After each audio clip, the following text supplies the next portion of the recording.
আপনি আমাকে কথা বলতে দিবেন না, আমি কথা বলবো আপনি গুলি করে মারবেন। আমাদের এদের অনেকের জন্মই হয় নাই, তখন আপনারা এখনো এদেরকে রাজাকার বলেন। আপনার লজ্জা করে না? আপনারা এই বাচ্চাগুলিকে এই কথাগুলি বলেন। এই আন্দোলনকে এভাবে প্রতিহত করাটা কি আপনার কাছে যৌক্তিক মনে হয় কিনা? কোন আন্দোলনকে? শিক্ষার্থীদের দাবি যেটা দমন পীড়ন। এটা তো আপনি কালকে যে সাইদ, যে ছেলেটা ছিল, যে ছবিটা, রংপুরের ছেলেটা, ও নিরস্ত্র একটা ছেলে। আপনি স্টুডেন্টদের উপরে গুলি চালাতে পারেন?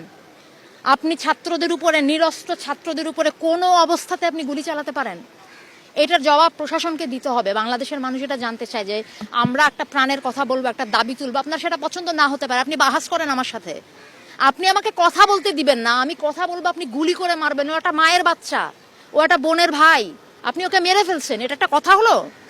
এটা কিছু হলো? এইটাকে আপনি বলবেন? এইটাকে আপনি স্বাধীনতা বলবেন? আমি কিভাবে আপনি কি এখানে আপনি এই প্রশ্ন তুলবেন যে রাজাকার নাকি কি? এগুলি হচ্ছে আপনারা বহুদিন ধরে এই কার্ড খেলে যাচ্ছেন। মুক্তিযুদ্ধ আর কি, আমাদের এদের অনেকের জন্মই হয় নাই, তখন আপনারা এখনো এদেরকে রাজাকার বলেন। আপনার লজ্জা করে না? আপনারা এই বাচ্চাগুলিকে এই কথাগুলি বলেন। আপনারা লজ্জা করে না যে কেন এই ছাত্র গোষ্ঠী এরকম একটা আশ্রম? আপনারা কোথায় কিছু একটা ন্যায্যতার, কিছু একটা অধিকারের কথা বললে আপনারা বলেন যে রাজাকার। আরে আশ্চর্য কথাবার্তা! আমার স্বাধীন দেশে আপনি আমাকে, আমি আমার ন্যায্য অধিকারের কথা বলবো, আপনি কথায় কথায় আমার মুখে ছুঁড়ে মারবেন রাজাকার, কথায় কথায় ছুঁড়ে মারবেন রাজাকার। এটা কি ফাইজলামি? এটা বাংলাদেশ। এটা অনেক মানুষ, সাধারণ মানুষ এখানে যুদ্ধ করে স্বাধীন হয়েছে। আপনারা সেই ক্ষেত্রে মুক্তিযুদ্ধ বিরোধী কাজ করেন। যারা কথায় কথায় রাজাকার শব্দটা ব্যবহার করেন, আপনারা নিজেরা আজকে বাংলাদেশের স্বাধীনতার পরিপন্থী মানুষ। আপনারা চর্চা করেন, শিখে আসেন, এই বাচ্চাদের কাছে শিখে আসেন স্বাধীনতা যুদ্ধ কাকে বলে। ওরা করছে সংগ্রাম, ওরা রাস্তায়, এবং আপনারাও করেন আপনাদের জায়গায়। দোহাই লাগে, আপনারা আপনাদের কাজ করেন। শিক্ষার্থীদের সাথে আমি সম্পূর্ণ একাত্ম। শিক্ষার্থী শুধু না, বাংলাদেশের মানুষের কথা শুনতে হবে আপনাকে। এখানে অনেক ঘটনা ঘটে যাচ্ছে। এইখানে আপনি সেই মুক্তিযুদ্ধ আর রাজাকার নিয়ে পড়ে আছেন। এখানে মানুষের প্রাণের কথা শুনেন। রিক্সাওয়ালারা কয়েকদিন আগে 400 টাকা হলো মরিচের কেজি, সেটা নিয়ে শুনেন। কুড়িগ্রামে বন্যা হচ্ছে, সেটা শুনেন।